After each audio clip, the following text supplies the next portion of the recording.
It was a cold night in the city. People walked fast, rushing to their homes and jobs. Cars honked, and bright neon lights flickered on the tall buildings. The city was alive, but one man sat still. He was alone, invisible to the world, and hungry. No one noticed him. No one cared. But something was about to happen, something that would change his life forever. On the cold streets of the city, among the endless rush of people, sat Mateo Delgado. He was once a strong and proud soldier, a man who had fought for his country with honor. But now, at 50 years old, life had taken everything from him. His worn-out military jacket was a reminder of the past, a past that felt like a different lifetime. His face, lined with hardship, told a story of battles not just on the battlefield, but in life itself. Every day he sat on the same street corner, hoping for spare change, hoping for kindness. But tonight, he wasn't asking for money. He was asking for food. Across the street, stepping out of a sleek black luxury car, was Santiago Morales. In his late 40s, he was a picture of success, dressed in a tailored suit, polished shoes, and carrying the weight of wealth and power. But behind the sharp appearance, there was something else, a heaviness in his eyes, a past that still lingered in his mind. He had everything money could buy, yet something was missing, something that no amount of success could fill. Two men, two different worlds. But on this night, fate was about to bring them together in a way neither could have expected. A single moment, a simple choice. Sometimes, that's all it takes to turn a life around. Mateo never expected anything from the world anymore, just another night of hunger, just another day of being ignored. But when a stranger stopped, when someone finally looked past his worn-out clothes and saw the man he used to be, everything changed. Because kindness isn't just about helping someone in need. Sometimes, it reaches deeper. Sometimes, the person giving it needs saving just as much as the one receiving it. The streets had become Mateo's home, though they had never felt like one. Every evening, he sat on the same cold corner, his back pressed against the rough brick wall, watching as the world moved past him, fast, busy, and indifferent. People walked by without a glance, their faces buried in their phones, their hands clutching warm coffee cups, their minds occupied with everything except the man at their feet. His military jacket, once a symbol of strength and honor, was now torn and faded, barely enough to shield him from the biting cold. His hands, rough and calloused, trembled slightly as he rubbed them together for warmth. His stomach ached, the hunger gnawing at him like a slow, relentless enemy. Tonight, he wasn't asking for money. He didn't care about spare change. He just wanted food, something warm, something real. But he had learned not to hope. Hope only led to disappointment. The soft hum of a powerful engine broke through the noise of the street. A sleek black luxury car pulled up near the high-end restaurant across the road. The door opened smoothly, and out stepped Santiago Morales, a man whose presence demanded attention. Dressed in a perfectly tailored suit, polished shoes reflecting the glow of the city lights, he exuded power and success. A phone was pressed to his ear, his deep voice cutting through the night air as he discussed deals, numbers and deadlines, problems of a world Mateo no longer belonged to. As Santiago walked past, their eyes met for a brief second. Mateo wasn't sure what he saw in the man's gaze, pity, disgust, or was it something else, something deeper? But just as quickly as their eyes met, Santiago looked away and disappeared into the warm glow of the restaurant. Mateo exhaled slowly, shaking his head. He had seen it 100 times before. A glance, a second of hesitation, and then nothing. No one ever stopped. No one ever cared. He pulled his tattered jacket tighter around himself and lowered his head, preparing for another night of hunger. Then, footsteps. He looked up, and his breath caught in his throat. Santiago was coming back. The businessman stopped in front of him, his expression unreadable. For a moment, there was silence, just the distant honking of cars, the chatter of people, the cold wind swirling between them. Then, Santiago spoke. "Are you hungry?" Mateo hesitated, unsure if he had heard correctly. Was this man really asking him to come inside? Not just tossing a few coins his way, not just offering a quick word of sympathy, but actually inviting him in. He looked down at his worn-out clothes, the dirt under his nails, the roughness of his hands.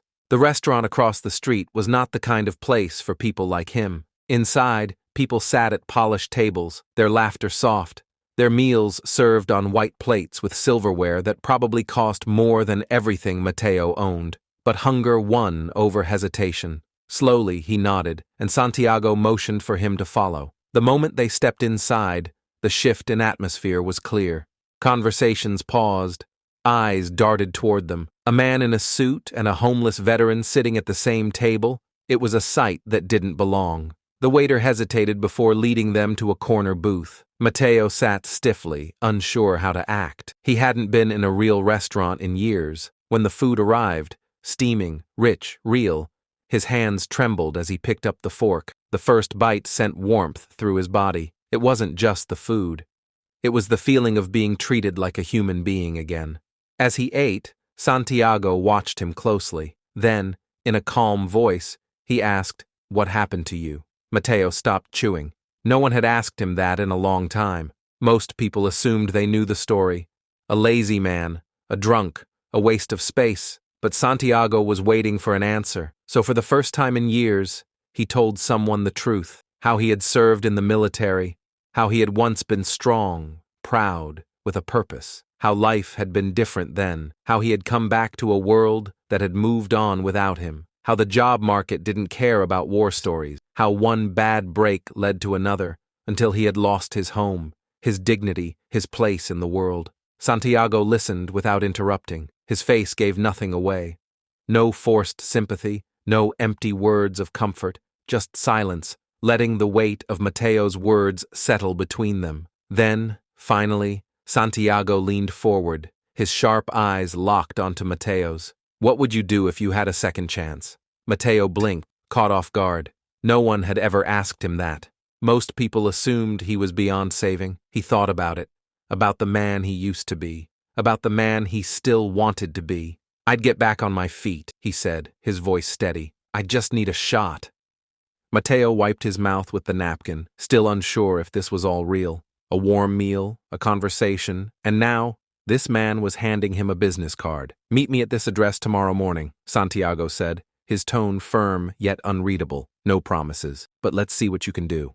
Mateo stared at the small card in his hands, the sleek lettering, the weight of the paper. It felt foreign in his rough fingers. Was this a test? A joke? People didn't just offer men like him a second chance, but there was something in Santiago's eyes, something that made Mateo want to believe. He gave a small nod. The next morning, he stood outside a towering glass building, shifting on his feet. His old military jacket felt even more out of place among the crisp suits and polished shoes walking past him. He almost turned around, but something inside him, the soldier he used to be, told him to step forward. Inside, a receptionist led him to an office where a supervisor gave him a simple task: organizing supplies, cleaning up a storage room. Not much, but it was work, real work. And he did it without hesitation, pushing himself to prove he still had discipline, focus, purpose. Days passed, and Santiago watched from a distance. Mateo showed up early, worked harder than anyone, never complained. Slowly, he earned the respect of those around him. One evening, as the office quieted down, Mateo found himself alone with Santiago. The question had been burning inside him for days, and now he finally asked, "Why did you help me?" Santiago sighed, his usual composed mask slipping just a little. "My father was a veteran," he admitted. "When he came back from war, he struggled. No one helped him. I was too young to understand, and by the time I could, it was too late." He met Mateo's gaze. "I couldn't save him, but maybe I can save someone else." Mateo swallowed hard, his throat tight. For the first time in years, he wasn't just some forgotten man on the street. He was a chance, one that someone actually believed in. Weeks passed, and Mateo kept showing up, working harder than anyone, proving himself every single day. He didn't take a second of it for granted. One afternoon, Santiago called him into his office. Mateo sat, his hands resting on his lap, bracing for whatever came next. "You've done well," Santiago said, leaning back in his chair. "I don't believe in handouts, but I believe in hard work. And you? You've earned this." He slid a contract across the desk. A full-time position, a real job. Mateo stared at it, his fingers hesitating over the paper. "And one more thing," Santiago added. "I found you a place to stay. It's not much, but it's yours. No more cold streets, no more empty nights." Mateo's vision blurred for a moment, but he quickly blinked it away. He couldn't remember the last time he'd had a door to close, a bed to call his own. That night, sitting in his small apartment, he thought about the others, men like him, forgotten, struggling to survive. He knew what it felt like to be invisible, and he swore he'd do whatever he could to help those still out there. Sometimes, a single moment can change everything. For Mateo, it was a warm meal, a simple question, and a stranger who saw him when no one else did. As he stepped outside the next morning, walking toward his new life, he was no longer just a man on the streets. He was something more, someone seen, someone who mattered. Kindness doesn't require wealth, power, or status. It just takes a moment of compassion. A small act, a simple gesture, can mean the world to someone who has lost all hope. The next time you walk past someone in need, pause for a second, look them in the eyes, see them, because sometimes what they need isn't just food or money, it's to be acknowledged, to be reminded that they still exist, that they still matter. If this story touched you, share it. Let it be a reminder that one good deed doesn't just help one person, it creates a ripple that can change countless lives.